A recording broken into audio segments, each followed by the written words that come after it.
Am I the a-hole for not telling my roommate I owned a house?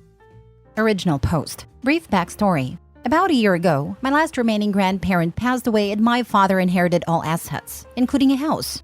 I had been saving for a nice down payment, at least 50%, so I could have a lower mortgage payment each month, thus allowing me to save money for travel. When my father inherited his house, which he had no interest in moving into yet, he offered to sell it to me for slightly below market rate, with the caveat that he and my stepmother could eventually move into the basement apartment. I agreed, because they're both incredible people who were not at all invasive and would give me my privacy if they lived there. So I paid a 60% down payment, financed the rest, and moved in.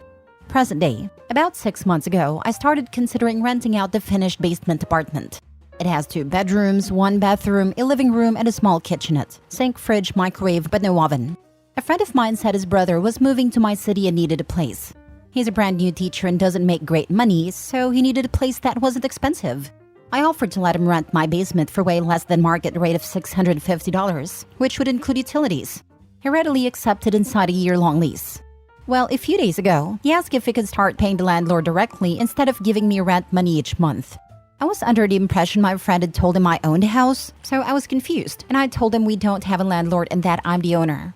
He got very upset and screamed at me for lying for over 6 months and taking advantage of him by making him pay so much in rent. For the record, an apartment similar to the one in my house would be well over twice what he's paying me, closer to 3 times for something as nice. He asked how much of my mortgage is covering, and I said, why does that matter? You're getting a nice quiet place to live, access to a full kitchen and laundry room, and you're paying an amount that you can afford. My personal finances aren't really a factor here. He stormed out of the room and slammed the basement door. He's still not speaking to me. I asked a few other friends and some family members, and most said I'm wrong for having him cover my mortgage payments. Only a few say I'm in the right. So am I the a-hole for having my roommate cover $650 of my $775 a month mortgage? Edited to add, he has a lease, so I won't be evicting him over this alone. If it does any damage or becomes hostile, I'll look at the eviction process. But for now, he will remain unless he chooses to break the lease, which I'd allow him to do if he wants. He also didn't bother to read the lease before signing. The lease clearly states I'm the homeowner. I didn't trick him or keep info from him. He simply didn't read what he was signing. I didn't get the house for almost free as some people choose to believe. My father has sold it to me for about 75% of its value, more or less as an advance on rent he and my stepmother will pay when they move in here in a few years. We all agree they won't pay monthly rent, but will contribute to utilities and groceries at that time. I also made a 60% down payment, so I have quite a bit invested, as well as paying about $1,500 a month out of pocket for taxes, insurance, maintenance, utilities, etc. Now for the top comments before reading the updates. I'm not understanding why dude's mad here. He thought he was paying some stranger's mortgage and instead finds out he's paying yours, or at least a good chunk of it. How does that offend him? Dude's weird. Not the a-hole, especially since it's not like you were hiding that information from him. Though one thing you mentioned did touch a nerve for me. I recently moved into my own house after renting my brother's basement for several years. I was paying about 75% of what rent in our area would have been, and while I technically had access to a full kitchen, in practice I never really had use of it. I had to get used to eating mostly microwavable or frozen meals, because with multiple grown people cooking and he and his wife having priority due to being the homeowners, and our differing schedules, as I worked second shift, so I was trying to eat my first meal of the day while they were making dinner. And they were in bed 5 to 6 hours before me, so I couldn't make noise in the shared spaces. I was really locked out of doing much, and ate like crap for those years. The full bath was a similar story. Just having access to something doesn't mean you have use of it in practice. So renting someone's basement isn't the same as having a full personal living space. I have no rules regarding when he uses the kitchen or laundry room. I work long hours, so I'm not home a lot of the day and evening. He gets in at about 4 p.m. and I'm not back until closer to 8 p.m. OMG, are they freaking serious? What do they think people do when they rent? They cover the landlord's mortgage payment. You are definitely not the a-hole, and quite honestly, do not renew the lease with this person. How entitled can one person be? I rented an Airbnb for a few months when I was new to the area. More precisely, I rented a bedroom. Yes, I had access to the kitchen, shared bathroom with whoever else were guests, shared laundry room, and pool, but still, bedroom. For more than you're charging for a finished basement apartment. It sounds like your renter is going to get sticker shock when he moves out. Tell everyone who thinks you're ripping the guy off to check the market rate for the area, then go kick rocks. Were you supposed to let him stay for free? Again, not the a-hole, but I think I'd start looking for smarter friends. I'm only friends with his brother, and he thinks he's an absolute moron for being mad over cheap rent. He came over here yesterday and basically told his brother what an idiot he is, which made me laugh since I could hear him from upstairs. Well, at least you have him on your side. Good grief. I can't imagine going through life so dense. Don't forget, the tenant is a teacher, shaping young minds. I fear for future generations impacted by this buffoon. Not the a-hole. The question isn't a mortgage. It's fair market rate for what he's getting. I get the shock he's feeling, but is not entitled to free housing just because you're friends. God, I hate defending a landlord. Makes me feel dirty. I did not create an LLC or anything.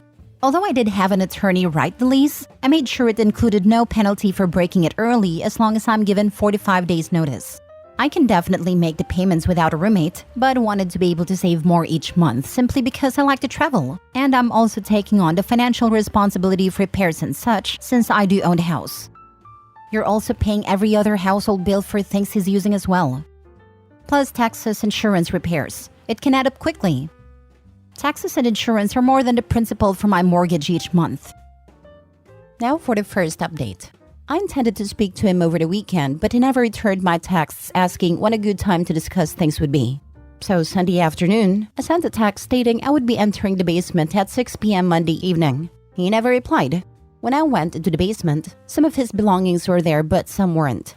Bed was there but no dresser or side tables. And the second bedroom he was using as an office has nothing but boxes. The kitchenette was disgusting. The carpets were filthy and walls had dents and divots in them. And the paint. I left him a note stating he needs to do some repairs and clean the kitchenette so as not to attract vermin. Then I went back upstairs. Well, he came back in today, early this morning, and was fuming at me for entering the basement without permission. I told him I had given him more than 24 hours notice per the lease via text message before entering his area. His reply was that he didn't get that because he blocked my number. So somehow it's still my fault for not informing him I would be down there. I asked him if he intends to stay out of the lease or if he wants to break it. He said he's leaving and will live in his car until he finds a new place. I told him that's fine and that if he has all his belongings out by the end of the month, I won't make him pay September and half of October's rent, as the lease requires, and I'll refund the days he isn't here. He tried to tell me he doesn't need to pay that rent because he has 45 days to vacate. But that's only the notice period if he intends to leave. The lease still requires rent for those 45 days. So he's mad about that. I told him I'm being kind by letting him out early with zero financial repercussions.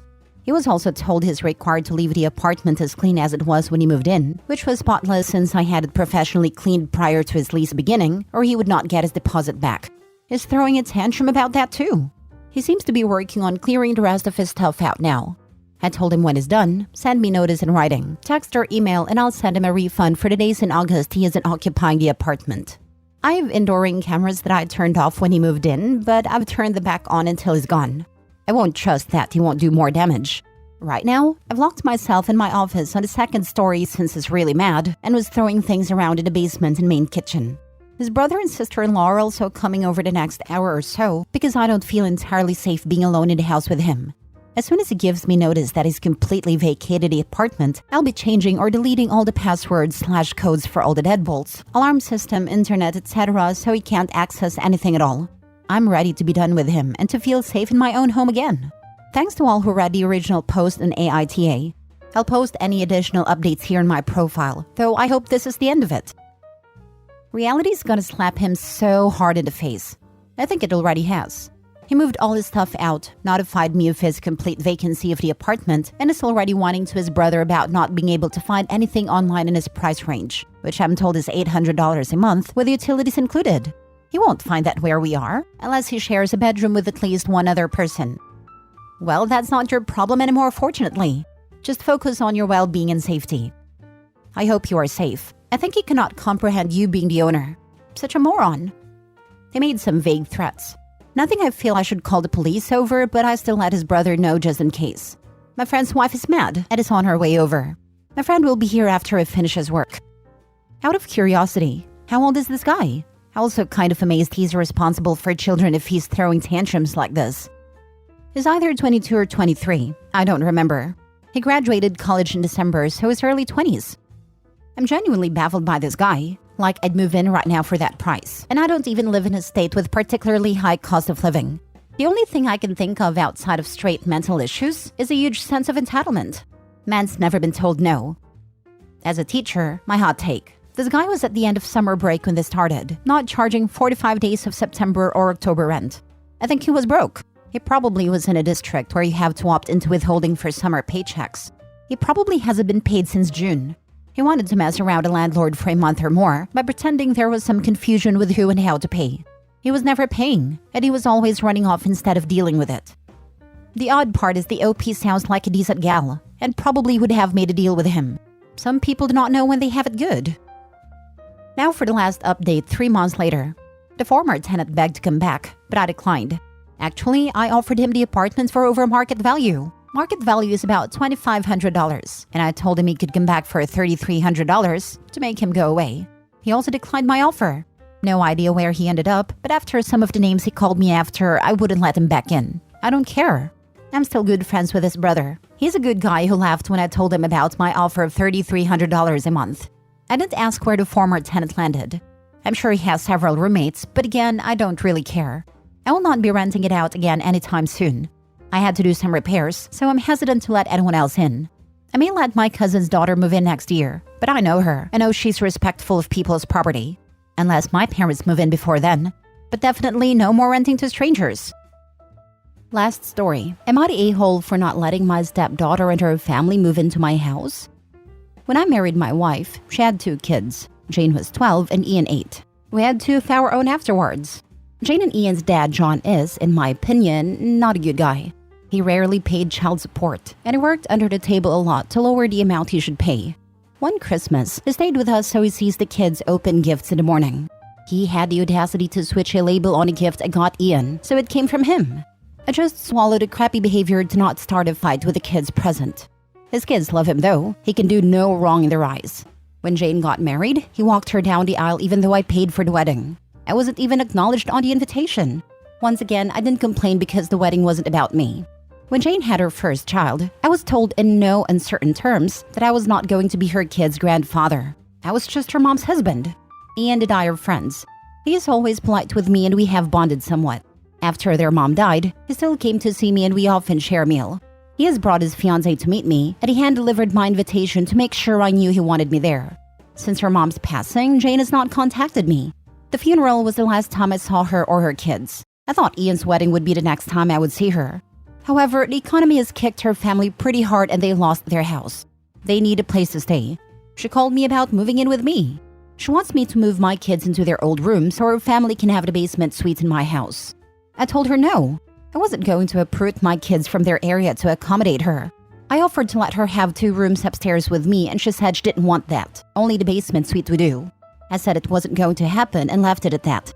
Her father won't/can't help her out since he lives in a bachelor apartment. Ian lives in another city. Jane said that if her mother were alive, she would make me let her have the basement since it was her house too. So I reminded her that I owned a house before I married her mom and that it was 100% mine. Ian has reached out and I made sure he knew the whole story. He knows I offered her 2 rooms for free and said she was dumb not to take the help. I feel bad about this whole situation, but I'm not going to move my kids out of their space. They're teenagers now and I'm teaching them to take care of themselves. They're also still dealing with losing their mom. I am not super excited about letting someone who dislikes me into our lives, but I'm still willing to help her. I feel like an a-hole, but I'm not changing my mind. Am I the a-hole? Now for the top comments. Not the a-hole. You were always her mother's husband, not her stepfather. Or even as the father of her half-siblings. It also sounds like she hasn't even been in touch with them. Yet she's now happy to upset all your lives. Exactly. She's lucky you offered her the 2 bedrooms, because personally speaking, I wouldn't let her in my house after all the disrespect she has shown me right up until now. But OP is a better person than me. The most she would get from me is a long-stay motel for 1 month, or a ride to the local housing office if I'm feeling charitable. She's a user, and have been taking advantage of OP for years. And if she did move in, I doubt she would ever leave. She's very entitled for someone who is facing homelessness. Not the a-hole. Don't let someone in your house that hates you. It would be a complete nightmare. Not the a-hole. And I wouldn't even have offered the 2 rooms. It's her life. She is an adult. She made her choices. Not the a-hole. She doesn't like you but expects you to house her and her kids. I wouldn't even give them the 2 rooms because you know she's going to try and guilt your children to get them out of the basement. And constantly be hostile. She wanted the basement so that she wouldn't have to interact with the family, but not the family that actually lives in the house. The stress of allowing her to move in would be unrelenting. Not the a-hole. Your stepdaughter painted herself in this corner, and she'll need to figure a way out. Personally, I think you need to rescind the offer of 2 rooms upstairs, as I don't trust her, her husband, and her kids to not bully and harass your bio kids into giving up their space for her and her family. And like most leeches, once they move into free housing, getting them back out will take a Vatican-authenticated miracle. In my humble opinion, that's why they're so adamant about having the basement apartment, because she already knows this is a long-term living situation.